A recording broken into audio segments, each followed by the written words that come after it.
चलिए, क्या हाल चाल है? बढ़िया है। चलिए आ जाइए। सबसे पहले पिछले क्लास में पढ़े हुए चीज़ों का रिवीजन कर लेते हैं, फिर आगे बढ़ जाएंगे। ठीक है, खड़ा होइए, खड़ा होइए। जाओ,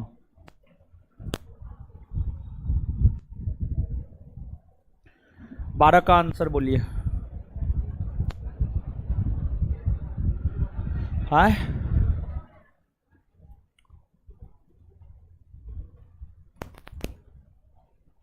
टकलू खड़ा होइए।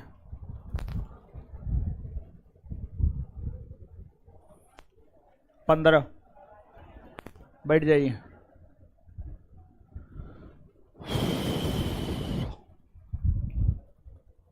उधर उधर, हाँ।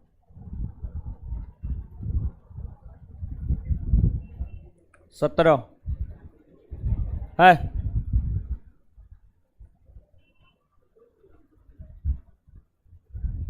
हाय हाय, क्या? इल्तुतमिश का शासनकाल कब से कब तक है? संद्रही सुन करके वो आंसर बोला है, खाक जवाब दे पाएगा। अरे लड़की है, करो। 7 नंबर।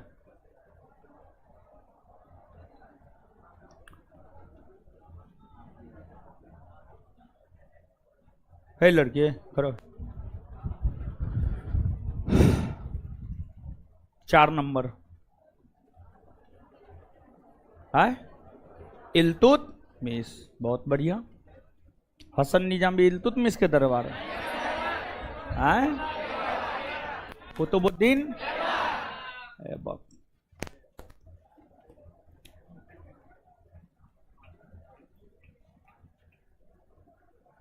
चलिए उधर चश्मा वाली खड़ा होइए तो। इधर इधर, नहीं नहीं, इधर इधर।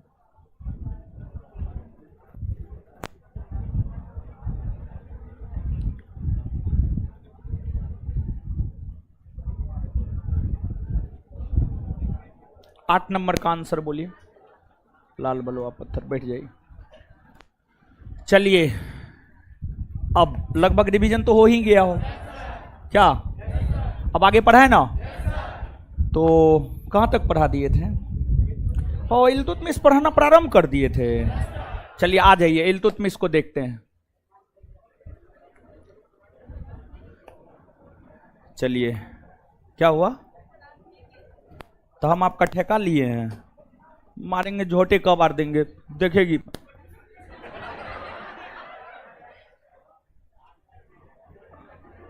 क्लास नहीं की थी, कहाँ थी? कहाँ थी जी? कहाँ थी? है घर गई तो मारेंगे, मुंह तोड़ देंगे हम।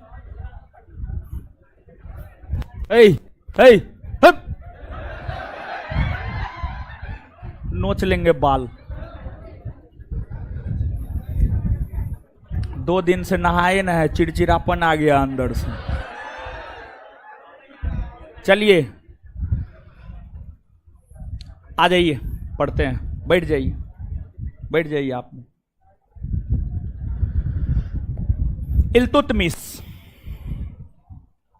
इल्तुतमिश को कंटिन्यू करते हैं।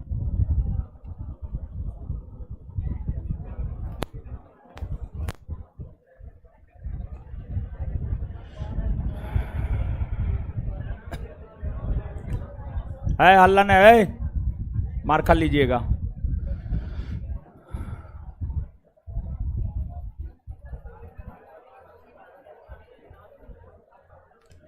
इल्तुतमिश समझिए,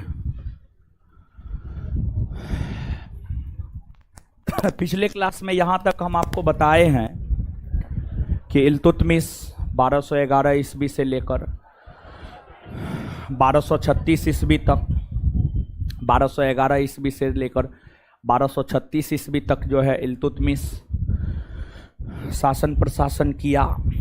और इस अवधि के दौरान इल्तुतमिश के द्वारा कई सारे कार्य किए गए थे। इस अवधि के दौरान जो इल्तुतमिश के द्वारा कई सारे कार्य किए गए थे, उन कार्यों को हम लोग देखेंगे। पिछले सेशन में इतना बात तो हम आपको निश्चित तौर पर क्लियर कर दिए थे कि इल्तुतमिश को दिल्ली सल्तनत का वास्तविक संस्थापक कहा जाता है। वास्तविक संस्थापक कहा जाता है क्योंकि उन्होंने दिल्ली को अपनी राजधानी बनाया। बगदाद के खलीफा ने सर्वप्रथम उन्हें सुल्तान का प्रमाण पत्र प्रदान किया। ये सब कारण है। और उनके खिलाफ विद्रोह होने लगा था। उन्हें गुलामों का गुलाम कहा जा रहा था और गुलामों का गुलाम कहते हुए उनके खिलाफ विद्रोह हो रहा था।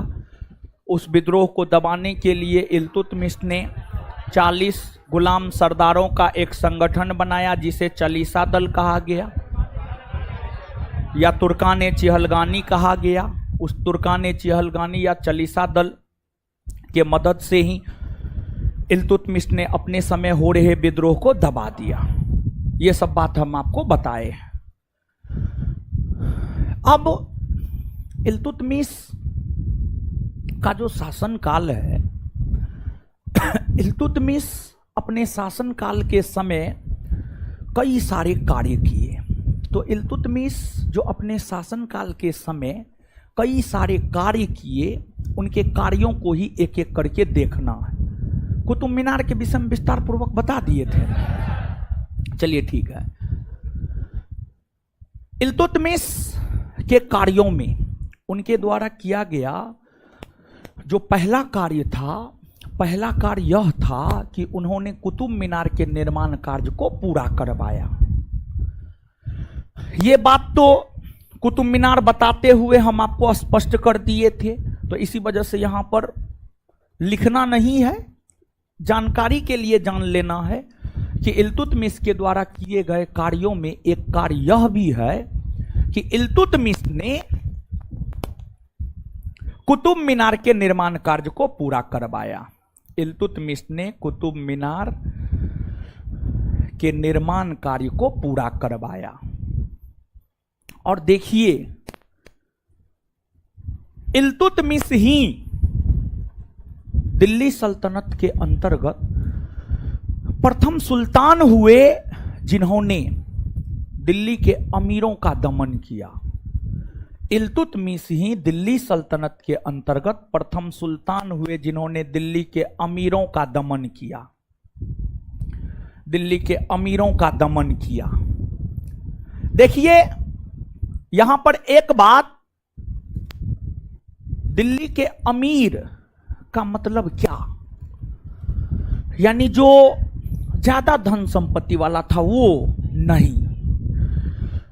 यहां पर दिल्ली के अमीर का मतलब धन संपत्ति, अधिक धन संपत्ति वालों से नहीं है, बल्कि दिल्ली के अमीर जो कुलीन वर्ग के लोग थे, कुलीन, जिनकी भागीदारी दिल्ली सल्तनत के शासन प्रशासन में होती थी। दिल्ली के भीतर जो कुलीन वर्ग के लोग थे जिनकी भागीदारी शासन प्रशासन में होती थी, उसी को अमीर कहा जाता था। और दिल्ली के अमीरों ने भी इल्तुतमिश को गुलामों का गुलाम कहते हुए सुल्तान मानने से इनकार कर दिया, जिस वजह से इल्तुतमिश ने दिल्ली के अमीरों का दमन किया। इल्तुतमिश ने दिल्ली के अमीरों का दमन किया। तो दूसरा कार्य ये है। फिर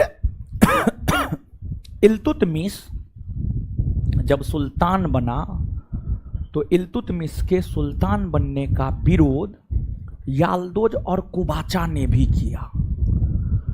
याल्दोज और कुबाचा याद है कि भूले? याद है? तो इल्तुतमिश के सुल्तान बनने का विरोध याल्दोज और कुबाचा ने भी किया। और जब याल्दोज और कुबाचा ने विरोध किया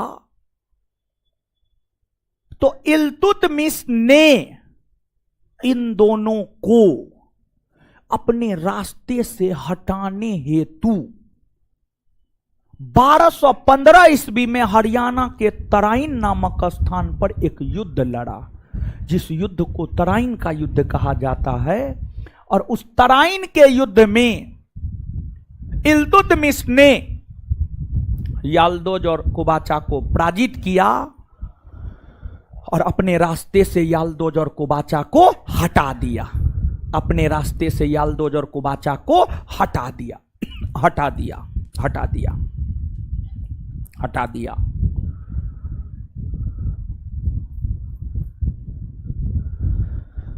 तीसरा काम यह हुआ, फिर जब इल्तुतमिश सुल्तान था तो इल्तुतमिश के समय भारत पर मंगोल आक्रमण चंगेज खां के नेतृत्व में हुआ। इल्तुतमिश के समय भारत पर मंगोल आक्रमण चंगेज खां के समय हुआ, चंगेज खां के नेतृत्व में हुआ, सॉरी। इल्तुतमिश के समय भारत पर मंगोल आक्रमण चंगेज खां के नेतृत्व में हुआ। क्यों हुआ मंगोल आक्रमण? देखिए, और मंगोल कौन थे, क्यों हुआ मंगोल आक्रमण और मंगोल कौन थे? आप जब विश्व मानचित्र पर आइएगा तो अपना देश भारत, भारत है, भारत के उत्तर में जाइएगा चीन है, चीन के उत्तर में जाइएगा तो मंगोलिया है, मंगोलिया है। और चीन के उत्तर में जो मंगोलिया है, मंगोलिया में एक असभ्य, क्रूर, बर्बर जनजाति हुआ करता था, उसी को मंगोल कहा जाता था। और जो मंगोल आक्रमणकारी था, जो मंगोल आक्रमणकारी था, मंगोल आक्रमणकारी में सबसे प्रमुख मंगोल आक्रमणकारी के तौर पर विवरण मिलता है चंगेज खां का। चंगेज खां सबसे प्रसिद्ध मंगोल आक्रमणकारी हुआ, चंगेज खां। चंगेज खां का मूल नाम तेमुचिनी था, इसके पिता थे येसुगाई बहादुर, और ये अपने आप को ईश्वर का अभिशाप कहता था। और ये चंगेज खां पूरे मध्य एशिया में अपना प्रभुत्व स्थापित करना चाहता था। चंगेज खां पूरे मध्य एशिया में अपना प्रभुत्व स्थापित करना चाहता था। और चंगेज खां जो पूरे मध्य एशिया में अपना प्रभुत्व स्थापित करना चाहता था, उसी के मद्देनजर चंगेज खां ने मध्य एशिया के उस समय के एक साम्राज्य ख्वारिज्म, ख्वारिज्म, मध्य एशिया में उस समय एक साम्राज्य हुआ करता था ख्वारिज्म। ख्वारिज्म का शासक, चंगेज खां का समकालीन ख्वारिज्म का शासक था जलालुद्दीन मंगबरनी, जलालुद्दीन मंगबरनी, जलालुद्दीन मंगबरनी। मंगोल आक्रमणकारी चंगेज खां ने ख्वारिज्म पर आक्रमण किया। एक बार फिर से आप इस बात को ध्यान से सुनिएगा। चंगेज खां पूरे मध्य एशिया में अपना एक साम्राज्य स्थापित करना चाहता था, और इसको लेकर ही चंगेज खां ने मध्य एशिया के ख्वारिज्म राज्य पर आक्रमण किया। उस समय ख्वारिज्म का शासक था जलालुद्दीन मंगबरनी। जलालुद्दीन मंगबरनी के राज्य पर जब चंगेज खां आक्रमण किया तो जलालुद्दीन मंगबरनी भागा भारत की ओर, और मंगबरनी इल्तुतमिश के दरबार में आकर शरण मांगा, लेकिन इल्तुतमिश को जानकारी मिल गया था कि मंगबरनी का पीछा करते हुए चंगेज खां आ रहा है। मंगबरनी का पीछा करते हुए चंगेज खां आ रहा है। जब इल्तुतमिश को पता चला तो इल्तुतमिश ने मंगबरनी को अपने दरबार में शरण देने से इनकार कर दिया। और जब मंगबरनी को शरण देने से इल्तुतमिश ने इनकार कर दिया तो चंगेज खां भारत पर आक्रमण किया। लेकिन जैसे सूचना मिला कि इल्तुतमिश मंगबरनी को शरण नहीं दिया है, तब फिर चंगेज खां सिंधु नदी से वापस लौट गया। चंगेज खां सिंधु नदी से वापस लौट गया। अर्थात इल्तुतमिश ने मंगोल आक्रमण को अपनी दूरदर्शिता के बल पर टाल दिया कुछ समय के लिए। लेकिन बाद के वर्षों में इल्तुतमिश के समय और भी मंगोल आक्रमण हुए।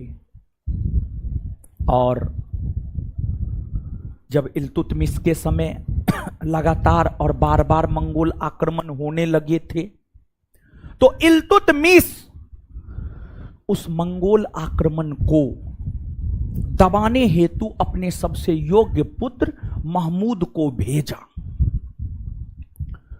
और मंगोल आक्रमण को दबाते हुए ही इल्तुतमिश का बड़ा बेटा महमूद मारा गया। और जब मंगोल आक्रमण को दबाते हुए इल्तुतमिश का बड़ा बेटा महमूद मारा गया तो महमूद के मारे जाने के बाद महमूद के याद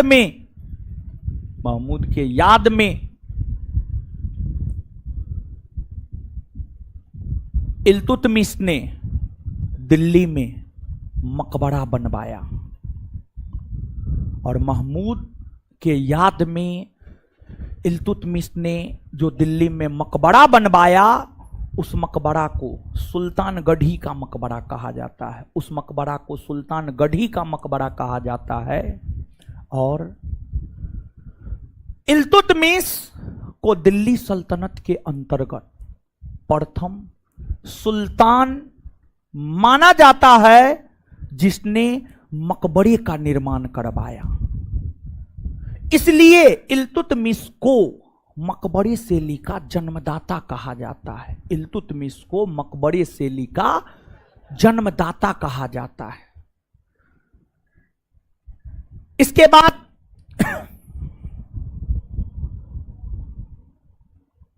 जब इल्तुतमिश सुल्तान हुआ करते थे तो पूरा लगभग उत्तर भारत इल्तुतमिश के साम्राज्य में था। पूरा लगभग उत्तर भारत इल्तुतमिश के साम्राज्य में था। ये तमाम क्षेत्र इल्तुतमिश के साम्राज्य में था। लेकिन इन क्षेत्रों में बंगाल का एक तुर्की मुस्लिम शासक हुआ करता था। उसका नाम था गयासुद्दीन आजम खिलजी। गयासुद्दीन आजम खिलजी।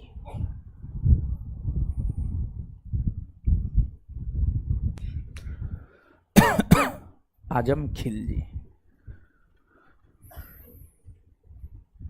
और जो गयासुद्दीन आजम खिलजी था, गयासुद्दीन आजम खिलजी जो कि बंगाल का शासक था, उन्होंने इल्तुतमिश की अधीनता मानने से इनकार कर दिया। और जब गयासुद्दीन आजम खिलजी ने इल्तुतमिश की अधीनता मानने से इनकार कर दिया तो इल्तुतमिश ने बंगाल का अभियान किया, इसको युद्ध में हराया और इससे अपनी अधीनता स्वीकार करवाया। तो इल्तुतमिश ने बंगाल का अभियान कर बंगाल के तुर्की शासक गयासुद्दीन आजम खिलजी से अपनी अधीनता को स्वीकार करवाया।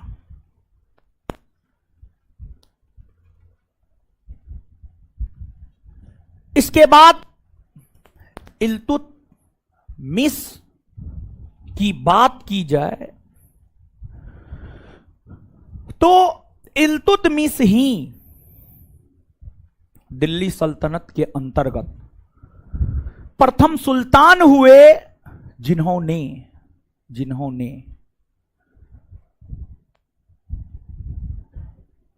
सिक्का जारी किया। जिन्होंने सिक्का जारी किया। सिक्का पैसा, रुपया, सिक्का। दिल्ली सल्तनत के अंतर्गत प्रथम सुल्तान इल्तुतमिश हुए जिन्होंने सिक्का जारी किया और इनके द्वारा चांदी का सिक्का जारी किया, तांबा का सिक्का जारी किया। इनके द्वारा जारी किए गए चांदी के सिक्का को टंका कहा गया, टंका, और तांबा के सिक्का को जीतल कहा गया, जीतल। इल्तुतमिश ने जो चांदी का टंका और तांबा का जीतल जारी किया उसे शुद्ध अरबी सिक्का माना जाता है। इल्तुतमिश से पहले जो सुल्तान आराम शाह और ऐबक बने उन दोनों ने सिक्का जारी नहीं किया था। और साथ ही साथ अगर बात इल्तुतमिश की करे, इल्तुतमिश विद्वानों को संरक्षण दिया था। उनके दरबार में एक विद्वान रहता था, हसन निजामी नहीं, हसन निजामी तो ऐबक के दरबार में रहता था। उनके दरबार में तबकाते नासिरी के लेखक मिनहाज उस सिराज इल्तुतमिश के दरबार में ही रहता था।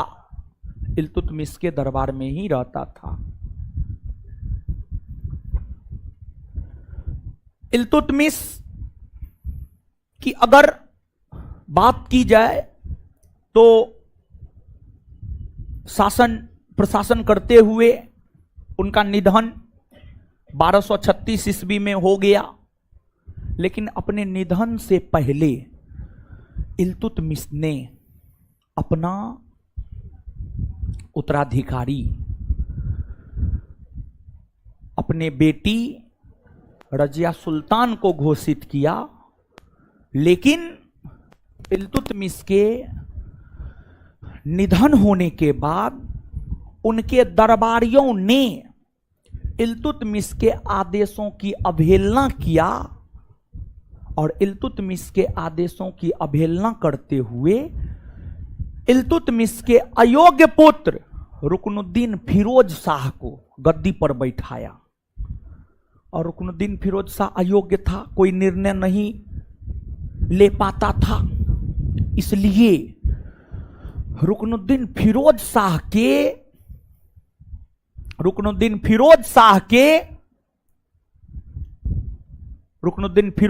के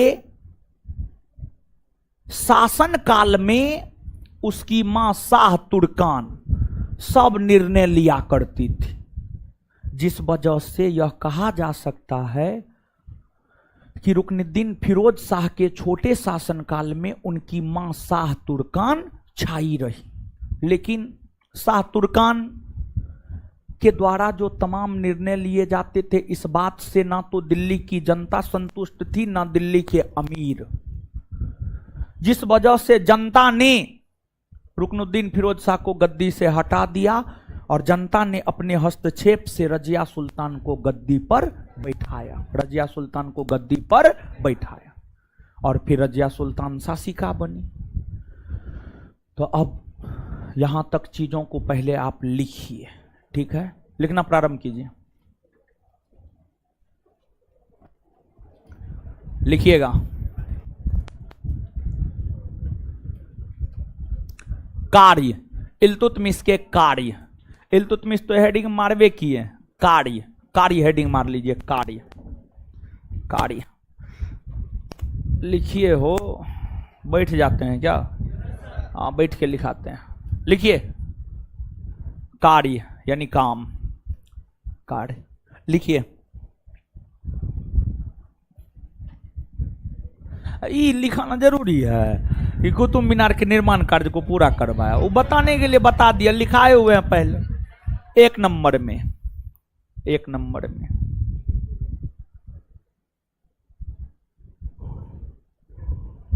दिल्ली के अमीरों का दमन किया।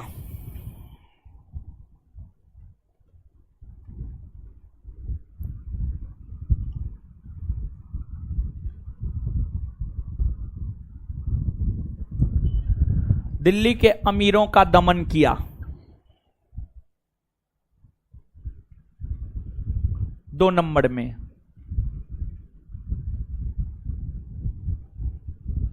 इल्तुतमिश के समय में ही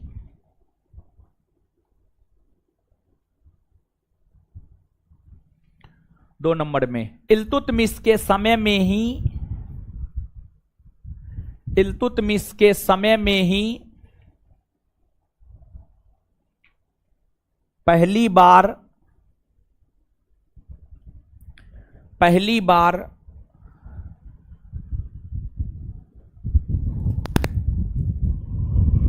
चंगेज खां के नेतृत्व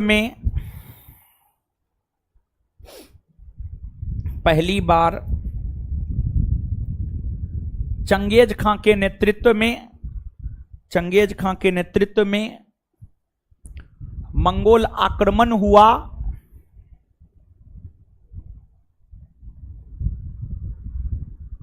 मंगोल आक्रमण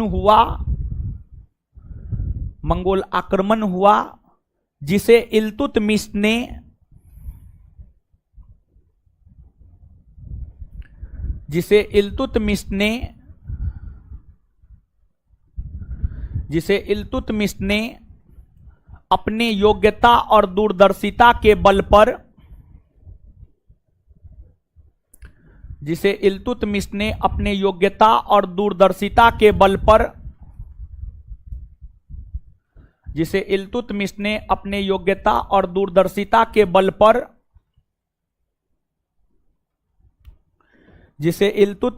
अपने योग्यता और दूरदर्शिता के बल पर टाल दिया।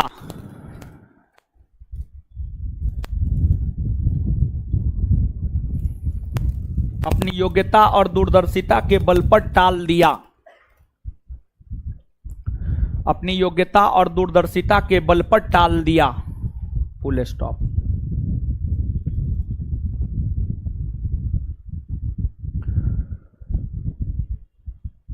इल्तुतमिश उसी में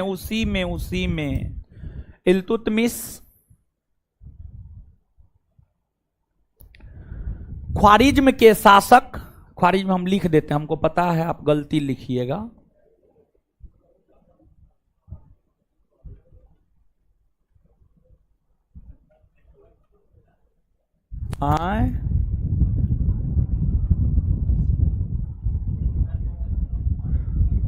बड़ी बेवफा चीज है नेटवर्क भी, कभियो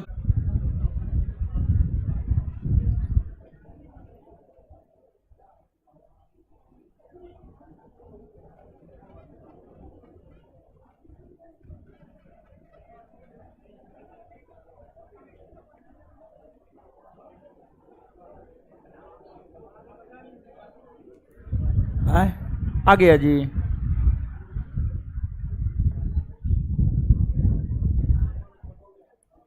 हो गया। इंटरनेट कट गया था ना, आजकल डेली इंटरनेट कट जाता है, ये सब तार उड़ हिला देता है, हमको लगता है। बारिश हो रहा है तो हम क्या करें।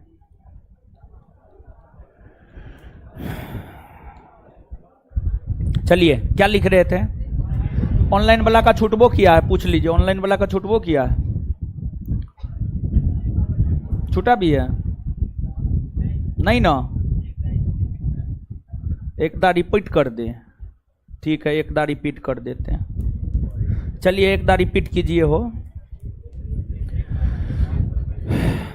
इल्तुतमिश के समय में ही पहली बार चंगेज खां के नेतृत्व में मंगोल आक्रमण हुआ। इल्तुतमिश के समय में ही पहली बार चंगेज खां के नेतृत्व में मंगोल आक्रमण हुआ, जिसे इल्तुतमिश ने अपनी योग्यता और दूरदर्शिता के बल पर टाल दिया। जिसे इल्तुतमिश ने अपनी योग्यता और दूरदर्शिता के बल पर टाल दिया। फुल स्टॉप, उसी में कंटिन्यू। इल्तुतमिश ने ख्वारिज्म के शासक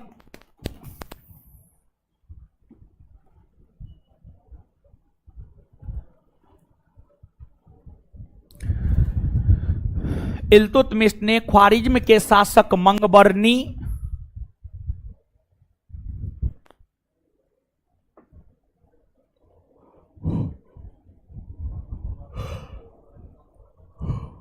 इल्तुतमिश ने ख्वारिज्म के शासक मंगबरनी इल्तुतमिश ने ख्वारिज्म के शासक मंगबरनी को भारत में शरण नहीं देकर मंगबरनी को भारत में शरण नहीं देकर मंगबरनी को भारत में शरण नहीं देकर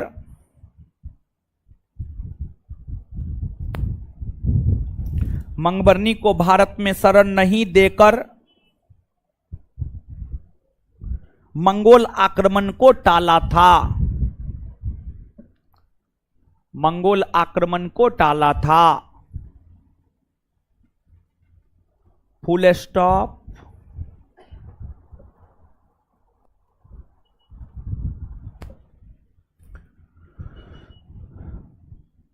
नीचे से स्टार मार के, पॉइंट में न, स्टार मार के। मंगोल आक्रमणकारी चंगेज खां का मूल नाम, मंगोल आक्रमणकारी चंगेज खां का मूल नाम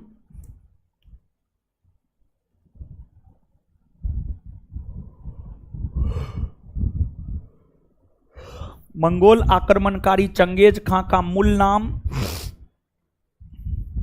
तेमुचीनी था। मंगोल आक्रमणकारी चंगेज खां का मूल नाम तेमुचीनी था। मंगोल आक्रमणकारी चंगेज खां का मूल नाम तेमुचीनी था। ये अपने आप को ईश्वर का अभिशाप कहा करता था। ये अपने आप को ईश्वर का अभिशाप कहा करता था। ये अपने आप को ईश्वर का अभिशाप कहा करता था।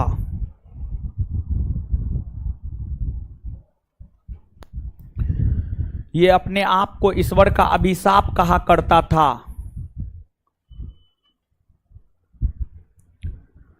ईश्वर का अभिशाप कहा करता था। इनके पिता येसुगाई बहादुर थे। इनके पिता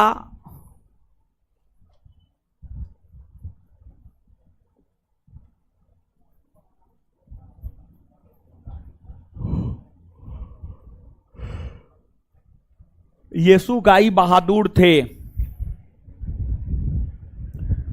इनके पिता येसुगाई बहादुर थे।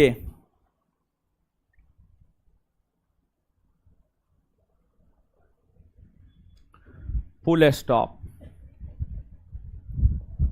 अब नीचे से तीसरा पॉइंट।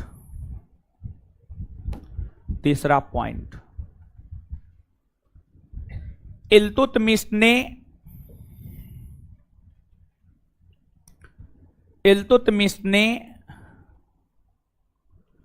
1224-25 ईस्वी में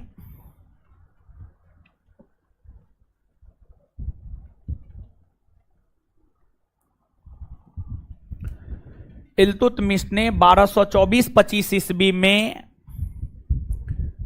बंगाल पर आक्रमण कर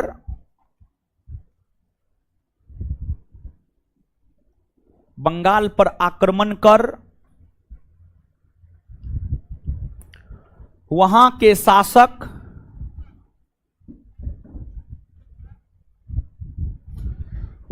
शासक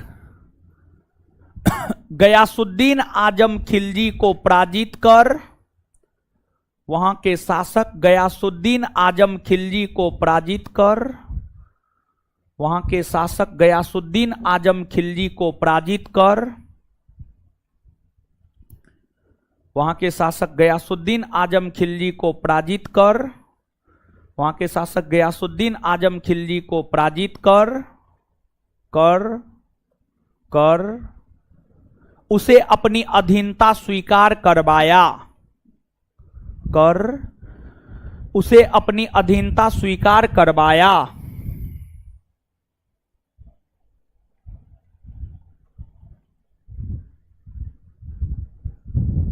उसे अपनी अधीनता स्वीकार करवाया फुल स्टॉप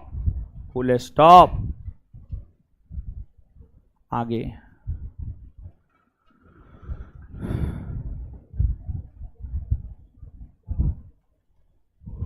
दिल्ली सल्तनत के प्रथम सुल्तान, उसी में अगला पॉइंट, चौथा पॉइंट, दिल्ली सल्तनत के प्रथम सुल्तान, दिल्ली सल्तनत के प्रथम सुल्तान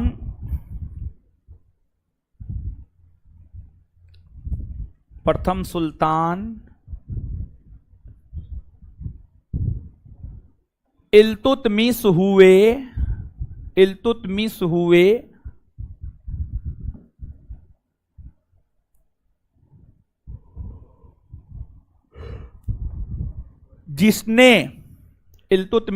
जिसने सिक्का जारी किया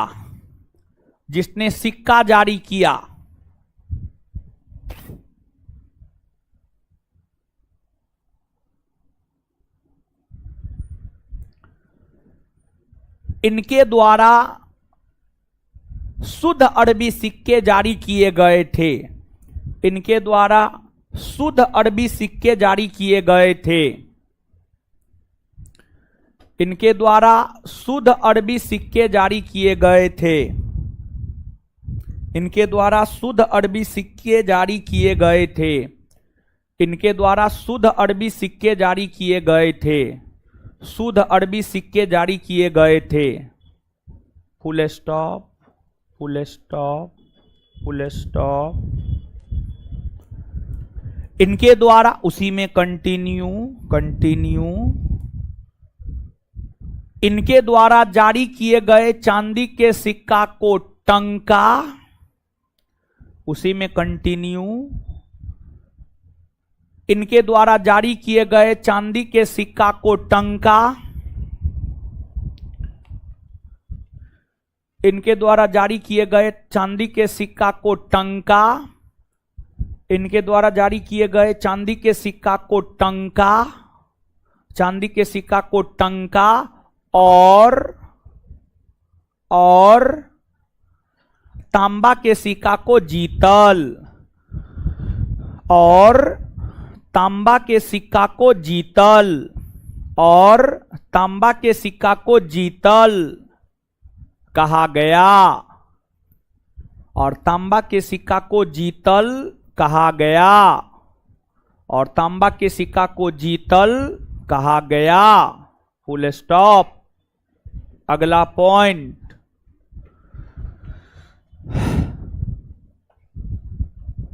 अगला पॉइंट, मंगोल आक्रमण को दबाते हुए, अगला पॉइंट,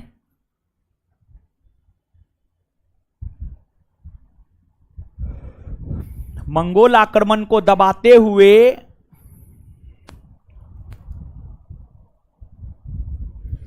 मंगोल आक्रमण को दबाते हुए इल्तुतमिश का बड़ा बेटा, मंगोल आक्रमण को दबाते हुए इल्तुतमिश का बड़ा बेटा मंगोल आक्रमण को दबाते हुए इल्तुतमिश का बड़ा बेटा महमूद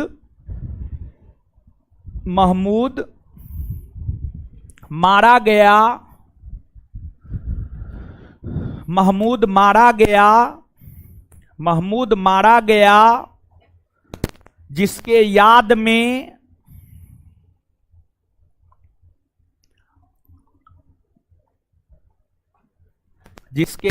में इल्तुतमिश ने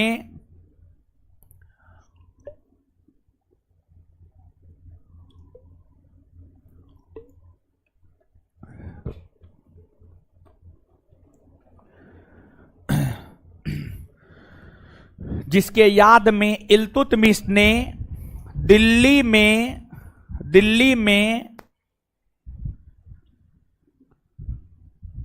सुल्तानगढ़ी के मकबरे का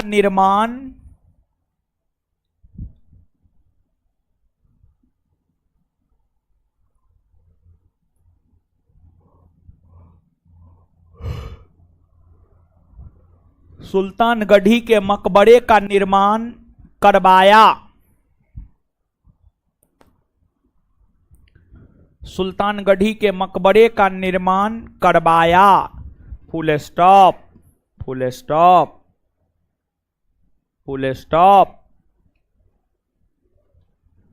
इल्तुतमिश को उसी लाइन में कंटिन्यू। इल्तुतमिश को भारत में मकबरा शैली का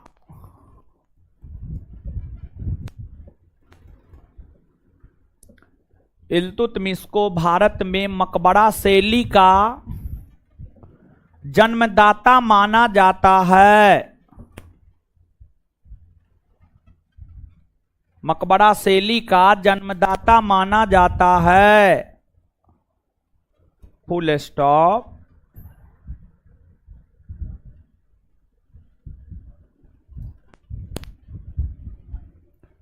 नेक्स्ट पॉइंट, इल्तुतमिश के दरबार में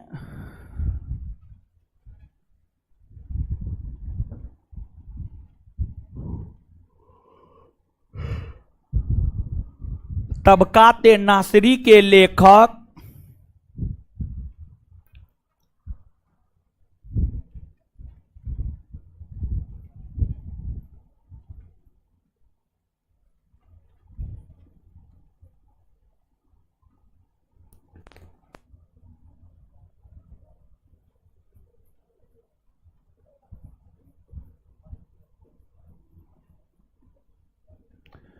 इल्तुतमिश के दरबार में तबकाते नासिरी के लेखक मिनहाज उस सिराज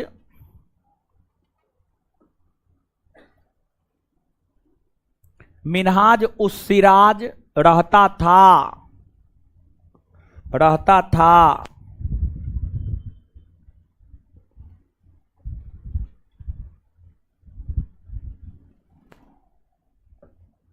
चलिए अब आगे सुनिए,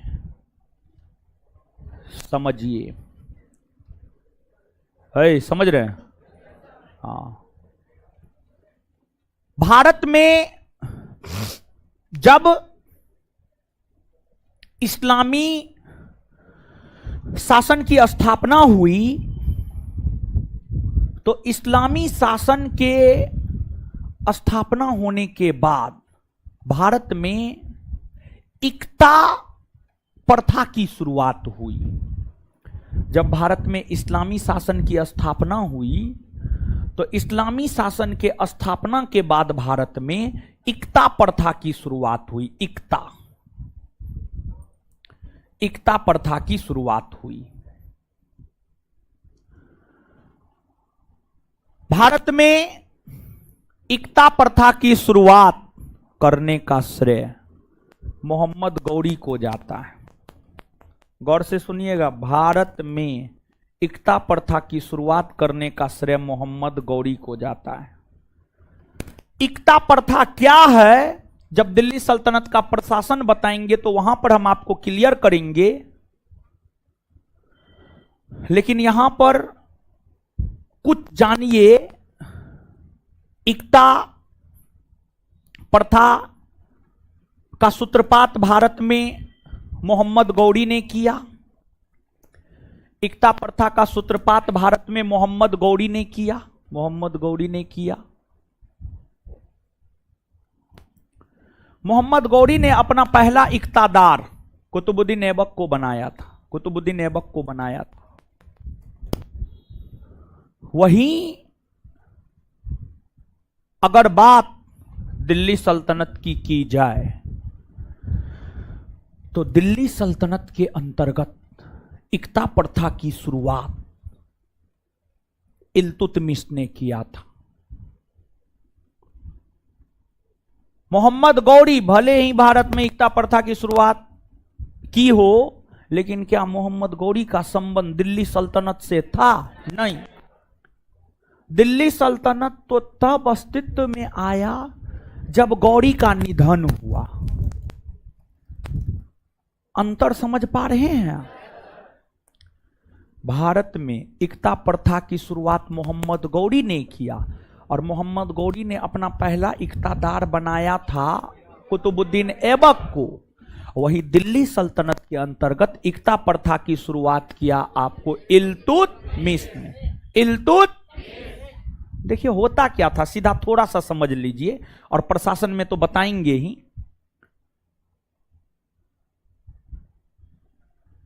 देखिए, जब कोई सुल्तान अपने अधीनस्थ अधिकारियों को बड़ा जागीर, बड़ा भूमि का टुकड़ा देता था और कहता था कि ये तुम्हारा इलाका है, इस इलाके में शासन प्रशासन तुम करो, और शासन प्रशासन करने को लेकर जितनी सेना की आवश्यकता है सेना का गठन कर लो, इस क्षेत्र से कर की वसूली करो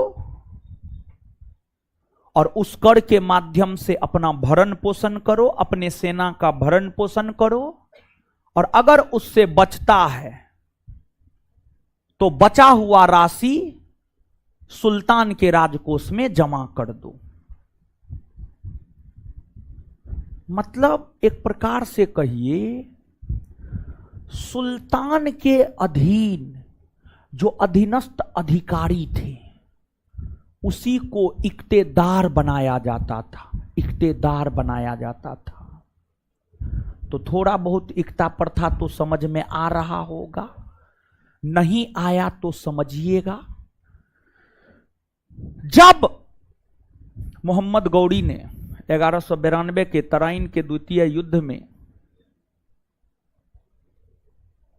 पृथ्वीराज चौहान को पराजित कर भारत में इस्लामी सत्ता की स्थापना किया, तो पूरे उत्तर भारत पर मोहम्मद गौरी कब्जा कर लिया, और उसमें से हासी का क्षेत्र हरियाणा में पड़ता है, समाना का क्षेत्र, ये सब क्षेत्र मोहम्मद गौरी ने ऐबक को दे दिया और कहा ये तमाम क्षेत्र तुम्हारा है, तुम यहां पर शासन प्रशासन करो, यहां पर कर की वसूली करो, अपनी सेना रखो, और अगर सेना का भरण पोषण, अपना भरण पोषण करने के बाद कुछ बचता है तो हमको दो। अब कुछ दिमाग में घुसा? हाँ, चलिए तो अब नीचे से लिखिए अगला पॉइंट। लिखिए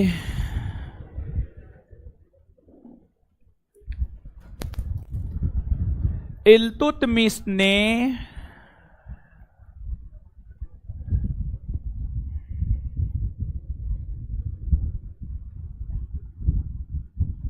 बारह सौ 15 ईस्वी में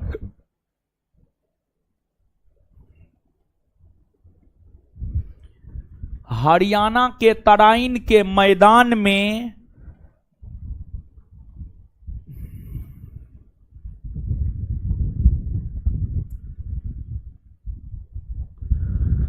इल्तुतमिश ने 1215 ईस्वी में हरियाणा के तराइन के मैदान में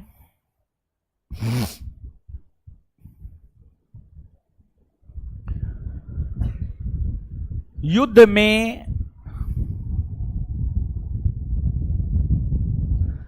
याल्दोज और कुबाचा को पराजित किया।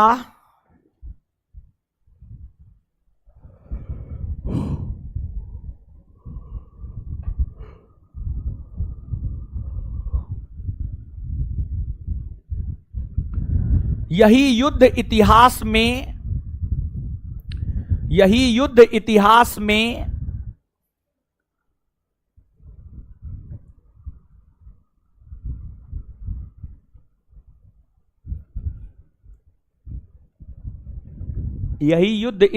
में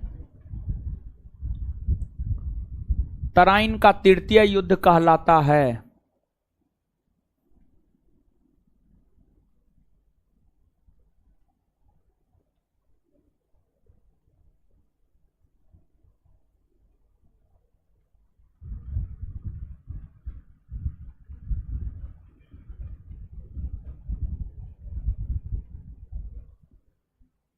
नेक्स्ट पॉइंट, दिल्ली सल्तनत के अंतर्गत, नेक्स्ट पॉइंट,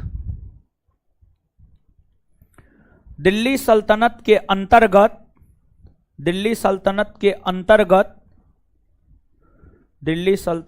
अंतर्गत इक्ता प्रथा की शुरुआत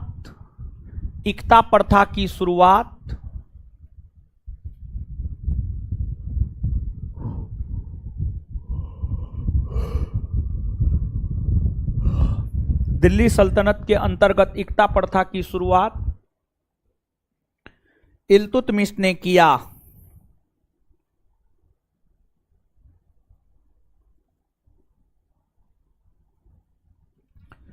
वहीं भारत में सर्वप्रथम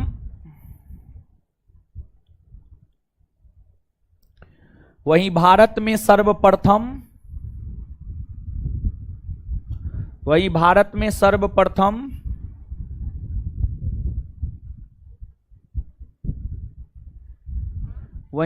में सर्वप्रथम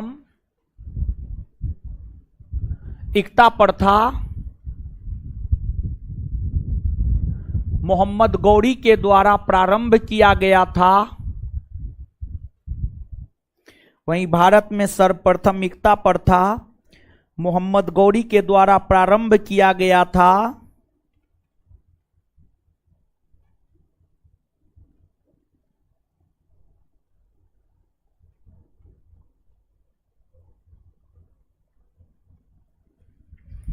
मोहम्मद गौरी ने अपना पहला इक्तादार कुतुबुद्दीन ऐबक को बनाया।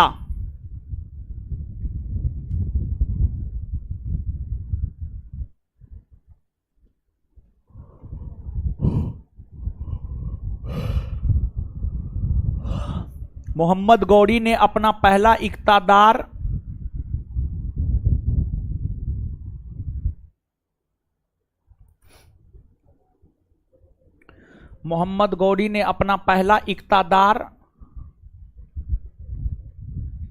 इक्तादार कुतुबुद्दीन ऐबक को बनाया। चलिए अब और क्या है,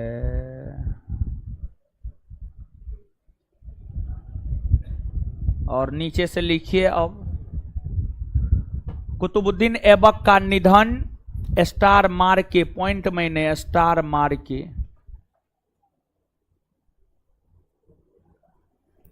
कुतुबुद्दीन ऐबक का निधन, इल्तुतमिश का निधन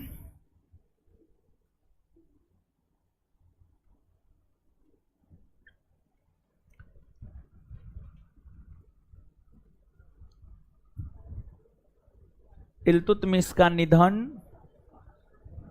1236 ईस्वी में 1236 ईस्वी में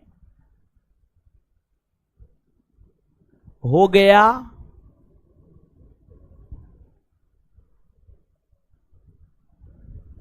उन्होंने अपना उत्तराधिकारी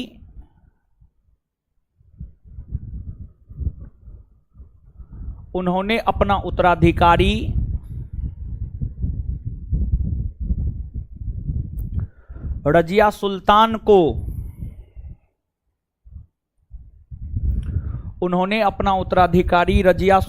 को घोषित किया,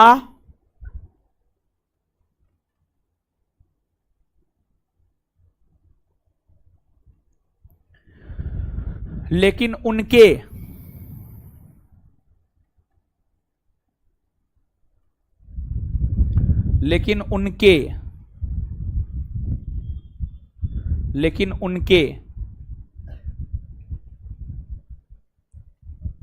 निधन होने के बाद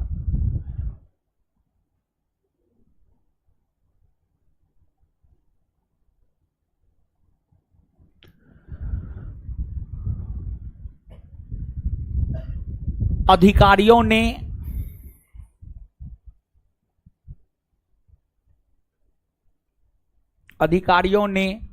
इल्तुतमिश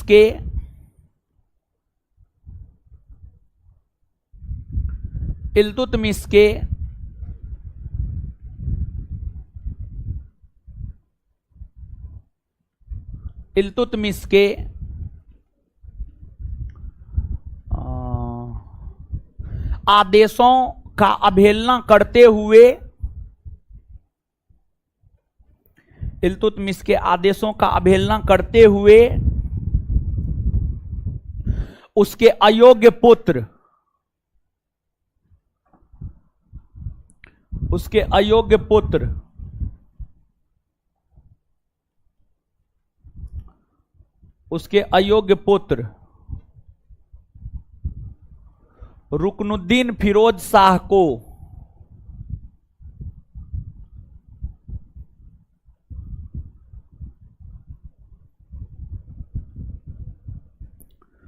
रुकनुद्दीन फिरोज शाह को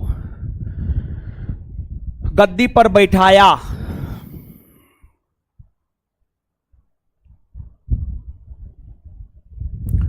रुकनुद्दीन फिरोज शाह को गद्दी पर बैठाया।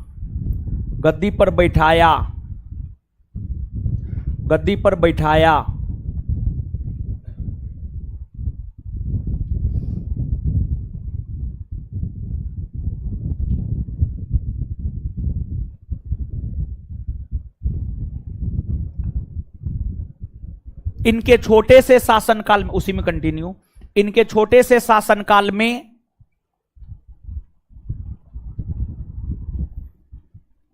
सभी निर्णय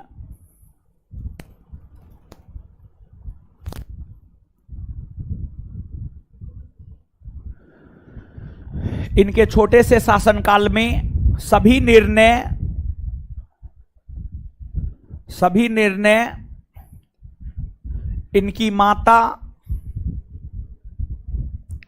शाह तुर्कान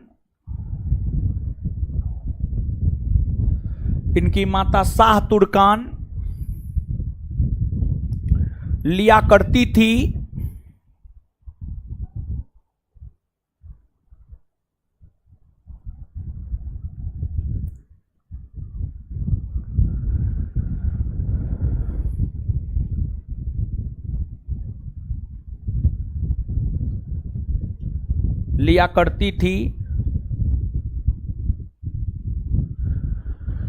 जिस कारण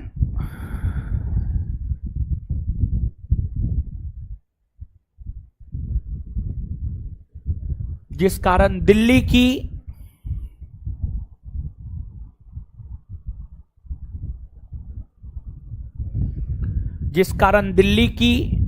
आम जनता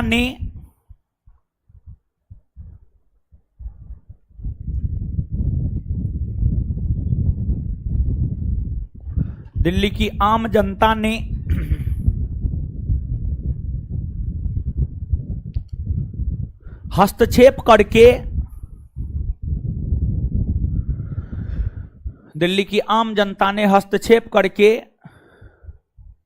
रुकनुद्दीन फिरोज शाह को दिल्ली की आम जनता ने हस्तक्षेप करके रुकनुद्दीन फिरोज शाह को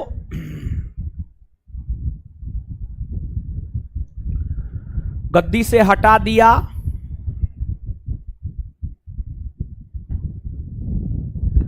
गद्दी से हटा दिया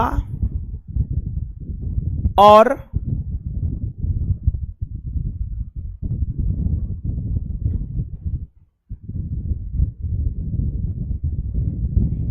रजिया सुल्तान को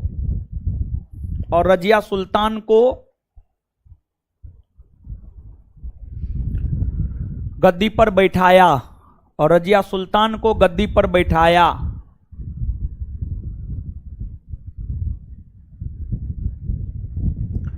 और रजिया सुल्तान को गद्दी पर बैठाया। अब आगे हेडिंग मारिए रजिया सुल्तान।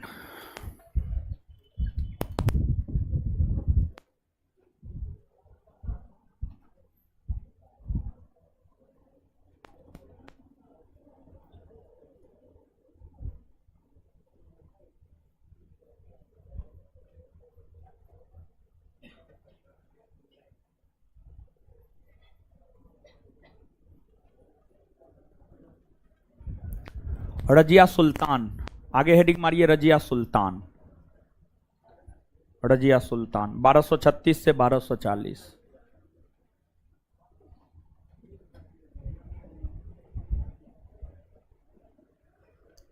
अब समझिए, इनके विषय में जानिए। रजिया सुल्तान इस्लामी जगत में, पूरे विश्व में पहली मुस्लिम महिला शासिका बनी, पहली महिला मुस्लिम शासिका बनी रजिया सुल्तान। और इस्लाम धर्म में तो पर्दा प्रथा है। अरे जो इस्लाम धर्म की महिलाएं हिजाब पहनती है, बुर्का पहनती है, क्या है वो? पर्दा प्रथा ही तो है। लेकिन रजिया सुल्तान जब शासिका बनी तो पर्दा प्रथा का उन्होंने परित्याग कर दी और रजिया सुल्तान खुले मुंह से दरबार में उपस्थित होने लगी और एक महान सुल्तान में जो गुण होते हैं वे तमाम गुण रजिया सुल्तान में मौजूद था। और अगर कुछ इतिहासकारों का मानना है, जैसे एल्फिस्टन नामक इतिहासकार का मानना है कि अगर रजिया सुल्तान स्त्री ना होती तो उनका नाम भारत के महान शासकों में लिया जाता। रजिया सुल्तान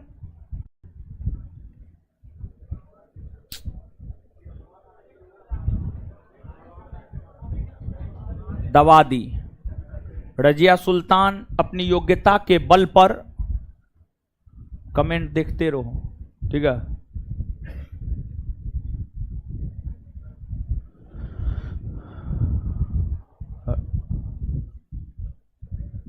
रजिया सुल्तान अपनी योग्यता के बल पर सभी विद्रोहों को दबा दी। दिल्ली सल्तनत में एक महत्वपूर्ण प्रशासनिक पद हुआ करता था, अमीर आखूर का पद। अमीर आखूर अश्वशाला का प्रधान। अश्वशाला जहां घोड़ा रहता था, घोड़ा, अश्वशाला के प्रधान को अमीर आखूर कहा जाता था। और रजिया सुल्तान ने अपना अमीर आखूर बनाया।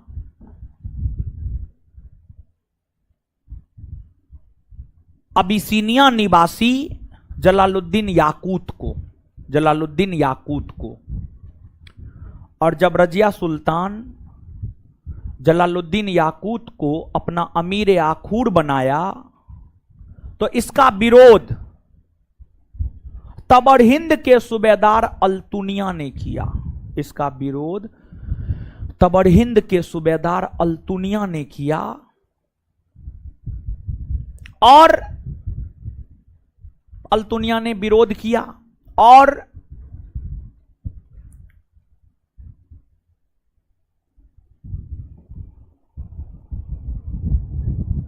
जब अल्तुनिया विरोध किया तो अल्तुनिया का विरोध व्यापक रूप धारण कर लिया। अल्तुनिया का विरोध जब व्यापक रूप धारण कर लिया तो रजिया ने अल्तुनिया के विद्रोह को दबाने हेतु त्वरित निर्णय लेते हुए विवाह कर ली है। हल्ला क्या कर। और जब रजिया ने अल्तुनिया से विवाह कर ली तो अब अल्तुनिया को तो पूरा साम्राज्य ही मिल गया। अमीर आखुर तो छोटा पद था, पूरा साम्राज्य ही मिल गया और पूरे साम्राज्य की सुल्तान का सोहर अल्तुनिया बन गया। और क्या चाहिए अल्तुनिया को? सोहर मतलब पति, ठीक है। और पत्नी के पूरे संपत्ति पर पति का अधिकार होता है और पति के पूरे संपत्ति पर पत्नी का अधिकार माना जाता है। समझ गए? तो अल्तुनिया से जब रजिया सुल्तान विवाह कर ली तो फिर विद्रोह खत्म हो गया। और इसके बाद भी छोटे मोटे विद्रोह रजिया के राज्य में जहां जहां भी हो रहे थे, रजिया जगह जगह जाकर विद्रोह को दबा रही थी। और विद्रोह को दबाने के क्रम में ही पंजाब के कैथल नामक स्थान पर कुछ षड्यंत्रकारियों ने रजिया के खिलाफ षड्यंत्र रच दिया और उस षड्यंत्र का शिकार रजिया सुल्तान हो गई। और 1240 में पंजाब के कैथल नामक स्थान पर चाकू मारकर रजिया की हत्या कर दी गई। रजिया सुल्तान की हत्या कर दी गई। बहुत ज्यादा वर्षों तक तो शासन नहीं कर पाई, लेकिन फिर भी जितना दिन भी शासन रहा काफी कड़ाई से और भ्रष्टाचार मुक्त शासन चलाने के प्रयास में हमेशा रजिया सुल्तान रही और अच्छी शासिका साबित हुई। उनके महिला होने का फायदा लोगों ने उठाया और विद्रोह उनके खिलाफ किया। नीचे से लिखिए।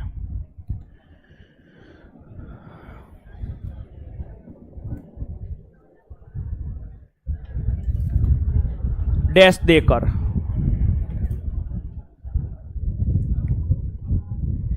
दिल्ली सल्तनत के अंतर्गत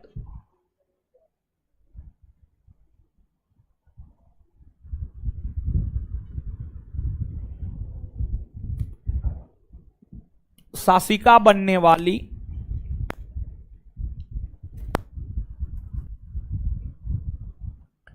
दिल्ली सल्तनत के अंतर्गत शासिका बनने वाली प्रथम महिला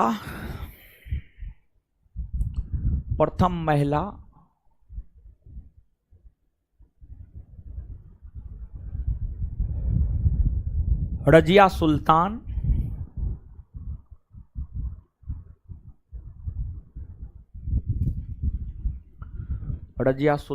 बनी।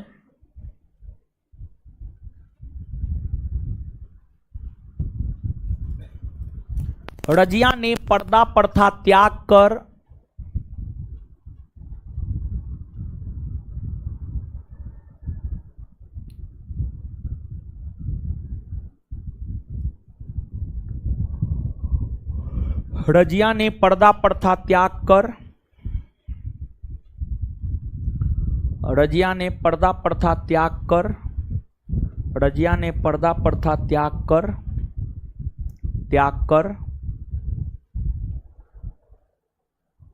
त्याग कर खुले मुंह से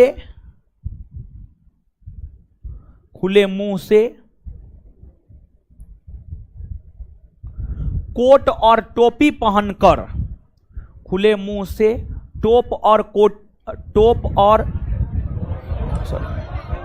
खुले मुंह से कोट और टोपी पहनकर, खुले मुंह से कोट और टोपी पहनकर, कोट और टोपी पहनकर, कोट और टोपी पहनकर दरबार में आना, राज दरबार में आना प्रारंभ कर दी, राज दरबार में आना प्रारंभ कर दी, राज दरबार में आना प्रारंभ कर दी, राज दरबार में आना प्रारंभ कर दी, फुल स्टॉप।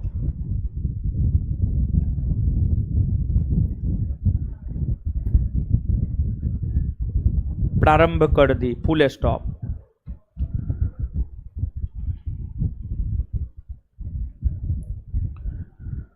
रजिया, उसी में रजिया सुल्तान ने अपना अमीर ए आखूड़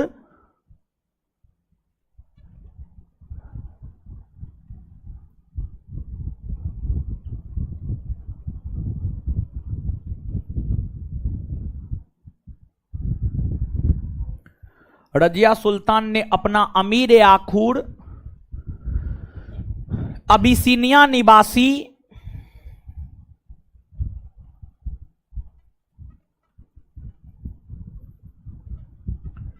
अबिसिनिया निवासी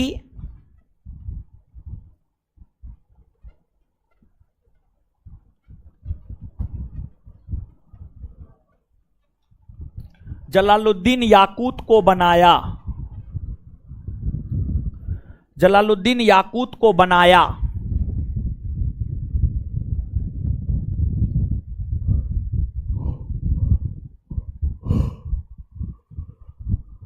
जलालुद्दीन याकूत को बनाया। इसका विरोध, हाँ उसी में लिखते जाइए, इसका विरोध, इसका विरोध तबरहिंद के सूबेदार, तबरहिंद पंजाब में पड़ता, पंजाब के भटिंडा में पड़ता है। इसका विरोध तबरहिंद के सूबेदार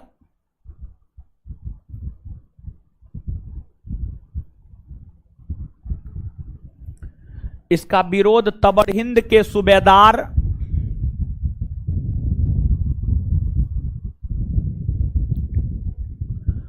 इसका विरोध तबरहिंद के सूबेदार अल्तुनिया ने किया। इसका विरोध तबरहिंद के सूबेदार अल्तुनिया ने किया।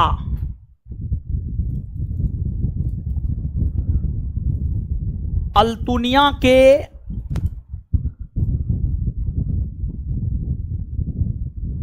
विरोध को दबाने हेतु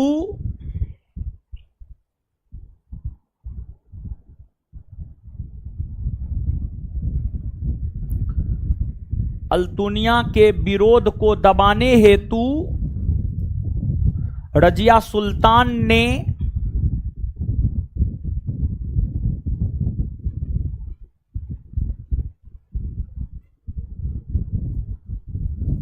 रजिया सुल्तान ने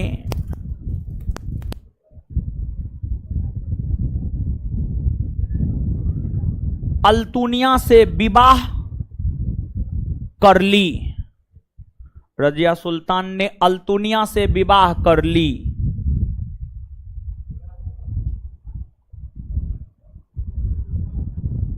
अल्तुनिया से विवाह कर ली।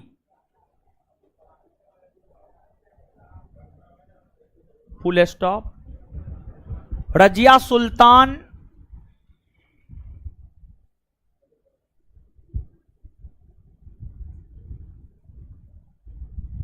रजिया सुल्तान अपने शासन काल में हो रहे विद्रोह रजिया सुल्तान अपने शासन काल में हो रहे विद्रोह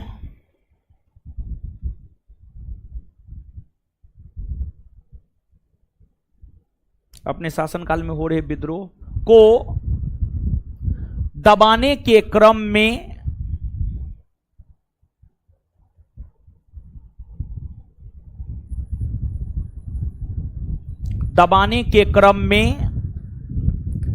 षड्यंत्र का शिकार हो गई, षड्यंत्र का शिकार हो गई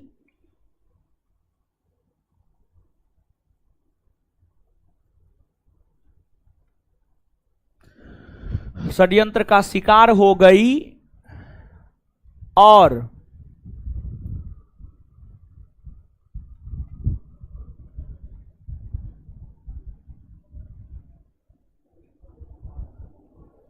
पंजाब के कैथल नामक स्थान पर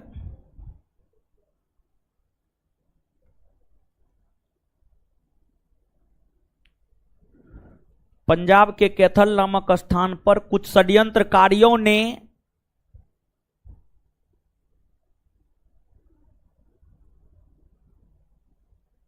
कुछ षड्यंत्रकारियों ने 1240 ईस्वी में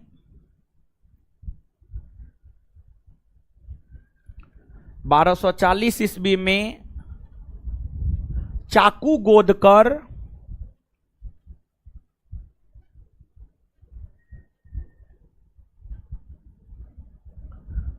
गोदकर रजिया सुल्तान की हत्या कर दी। चाकू गोदकर रजिया सुल्तान की हत्या कर दी।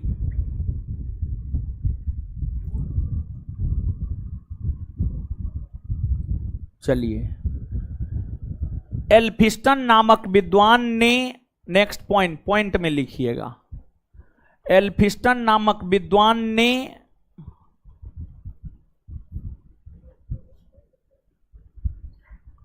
रजिया को लेकर यह कहा है कि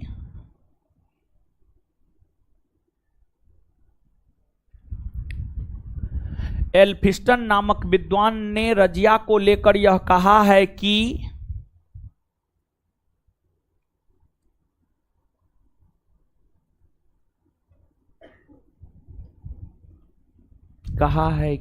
अगर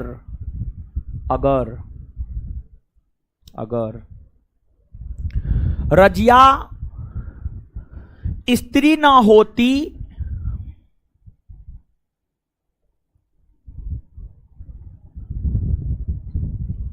तो उसका नाम भारत के महान शासकों में लिया जाता,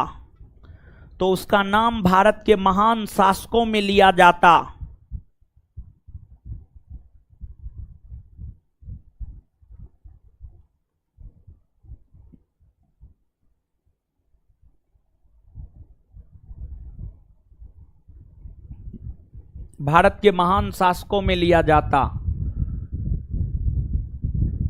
full stop. Next point,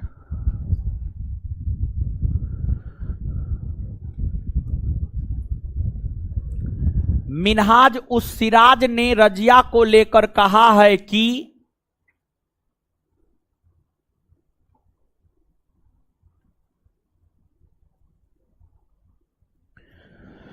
Minhaj उस सिराज ने रजिया को लेकर कहा है कि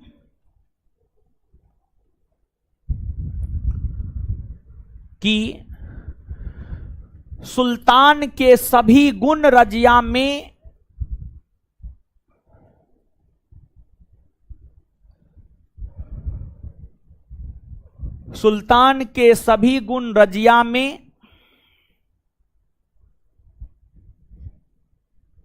रजिया में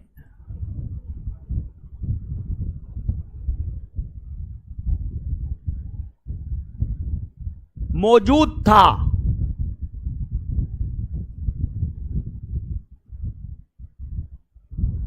ईश्वर ने गलती बस उसे स्त्री बना दिया। ईश्वर ने गलती बस उसे स्त्री बना दिया।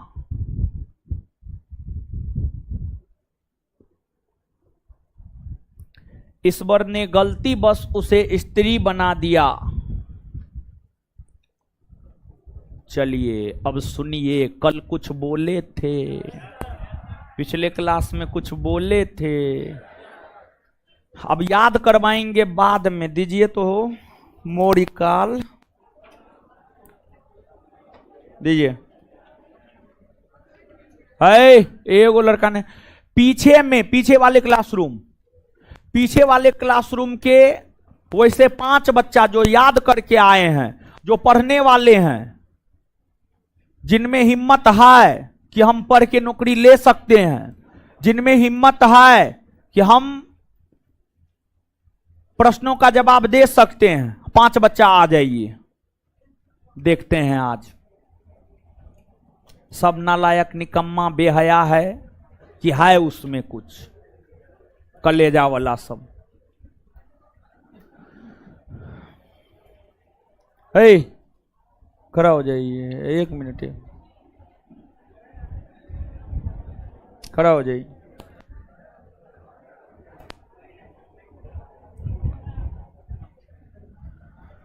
किस यूनानी लेखक ने पाटलिपुत्रा को पोलिब्रोथा कहा? सिस्टम में, नहीं तो सिस्टम हैंग कर देंगे हम, नहीं मालूम। चलिए खड़ा हो जाइए। पीछे में 5 लड़का पढ़ने वाला है हो, हे भगवान। चलिए ऊपर वाले क्लासरूम में अगर कोई 5 लड़का है जो सुनाना चाहते हैं, आ जाइए, हम आपका सुनेंगे। अगर आपको लगता है कि आप सच में एक अच्छे विद्यार्थी हैं तो आप आ जाइए, हम आपसे सुनेंगे।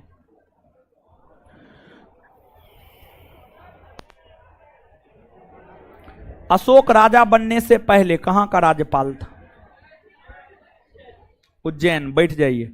पीछे वाले क्लासरूम का 5 लड़का है, आ जाइए आ जाइए आ जाइए। क्या गो है? सब पीछे वाले हैं, आइए आइए आइए। 4 गो आया है। देखिए इसी से सोच लीजिए क्या गो पढ़ने वाला है, समझे? कम से कम हिम्मत तो किया ही सब। चलिए बताइए।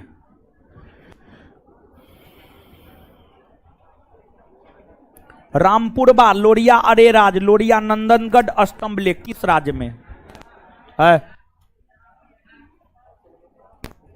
दूसरा क्वेश्चन बोलिए।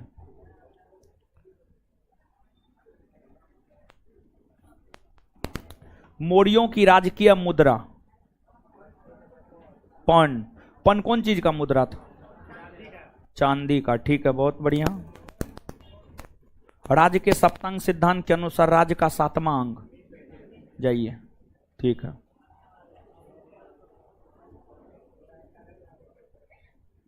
अशोक का समकालीन तुड़मे कहां का राजा था? बहुत बढ़िया है। कोई जवाब नहीं देगा, मुंह तोड़ देंगे जो बोलेगा। सर्वश्रेष्ठ स्तूप किसको माना जाता है? कौन बनाया है? मेगास्थनीज ने भारतीय समाज को कितने वर्गों में बांटा? जाइए। ठीक है, बहुत बढ़िया।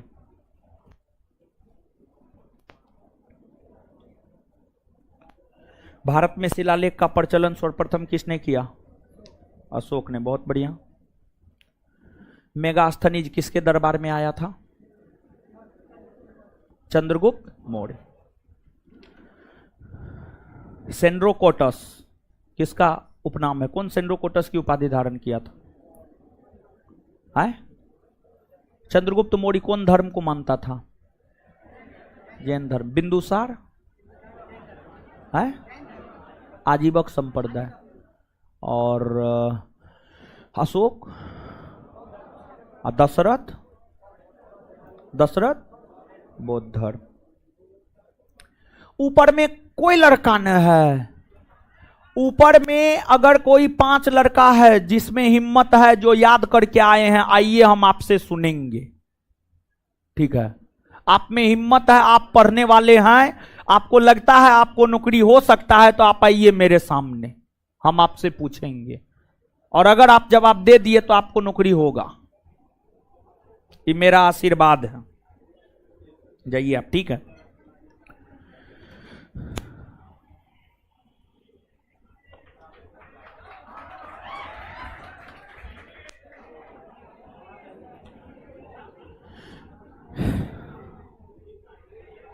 किस ग्रंथ की तुलना मैकियावेली के प्रिंस से की जाती है?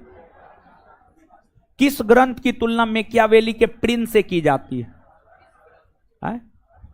कौटिल्य के अर्थशास्त्र। कौटिल्य के, जवाब नहीं दिए, वैल्यू नहीं हुआ। अशोक के किस अभिलेख में ग्रीक और अरमाइक भाषा का प्रयोग हुआ है? सार ए कुहना। मौर्यकालीन पांचवा प्रांत कलिंग, बढ़िया से पढ़ के आइए। चलिए बताइए।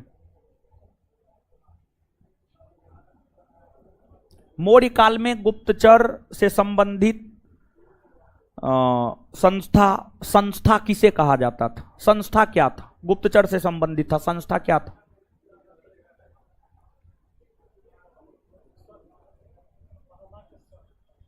नहीं, आप समझ नहीं पाए क्वेश्चन, नहीं समझ पाए क्वेश्चन आप। चलिए छोड़िए उसको। मौर्य काल में भूराजस्व की दर उपज का कितना आए? 1/। मौर्य काल में वेश्यावृत्ति के द्वारा जीवन यापन करने वाली महिला को क्या कहा जाता है?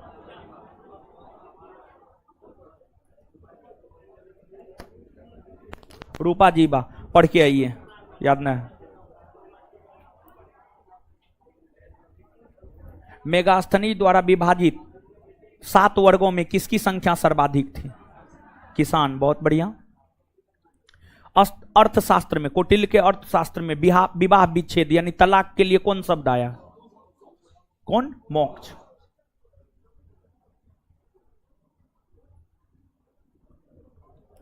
बौद्ध ग्रंथ के अनुसार किस मौर्य शासक ने 84,000 स्तूपों का निर्माण करवाया? अशोक। किसने? अशोक, बहुत बढ़िया। राजकीय भूमि की व्यवस्था करने वाले प्रधान अधिकारी को क्या कहा जाता था? शीताध्यक्ष, बहुत बढ़िया, ठीक। अभी तक एक वो लड़का लगता है जवाब नहीं दिया है। एगो सही से जवाब नहीं दिया। सांची का स्तूप कहां है? सांची का स्तूप कहां है? मध्य प्रदेश। अंतिम मौर्य शासक है बृहद्रथ, बहुत बढ़िया। किस मौर्य शासक ने बराबर पहाड़ी में आजीविकों के रहने हेतु 4 गुफाओं का निर्माण करवाया? अशोक, ठीक है। किस मौर्य शासक ने नागार्जुनी पहाड़ी में 4 गुफाओं का निर्माण करवाया है? दशरथ, बहुत बढ़िया। दशरथ देवनाम प्रियदर्शी की उपाधि धारण किया था? ठीक है, अच्छा, ठीक है, सही है इसका भी, ठीक, कुछ सही। मौर्य काल में मापतौल के अधिकारी को क्या कहा जाता है? पोतवाध्यक्ष, बहुत बढ़िया।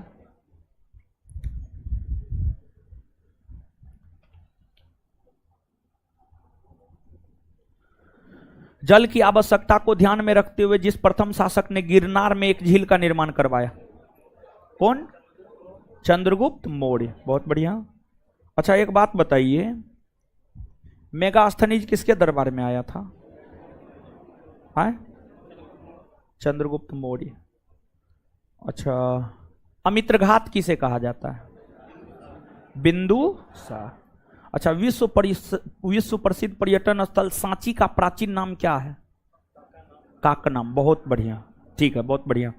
देखिए आप देख लीजिए कि हम लगभग जो है कितना विद्यार्थी को बुलाए? ऊपर से 5 विद्यार्थी को बुलाए, 3 गो आया, 3 गो आया, 3 गो नहीं 3 गो आया। अरे हम गिने थे, 3 गो आया, ठीक है। पीछे वाला 5 गो आया जिसमें 2 गो जवाब नहीं है दिया, लेकिन ऊपर से जो 3 गो आया वो जवाब दिया। तो देखिए पढ़ने वाला तो अपने छट जाता है, सब ना चाहता कि 5 गो में हम हो जाए। बताइए 5 गो नहीं आ पाया, आप सोचिए क्या स्थिति है लोग का, समझे। और अगले क्लास में देवी जी लोग से पूछेंगे। आज तो लड़का लोग से पूछे हैं, आप लोग से अगले क्लास में पूछेंगे, मौर्य पूछेंगे, लेकिन अगले क्लास से मौर्यकालीन क्वेश्चन भी करवाएंगे। हे देखिए जा कहां रहे, याद करवाए हैं तो याद कीजिएगा ना महाराज। अजीब हाल है, एकदम आने के लिए जाने के लिए सब चीज के लिए धरफराते रहता, यादों ने करवाए, महा बकलोल लड़का सब है। चलिए अगले क्लास से मौर्यकालीन मौर्योत्तरकालीन क्वेश्चन भी करवाएंगे, ठीक है। किसका है? आपका है। चलिए आइए याद करते हैं हीरो सब, आइए।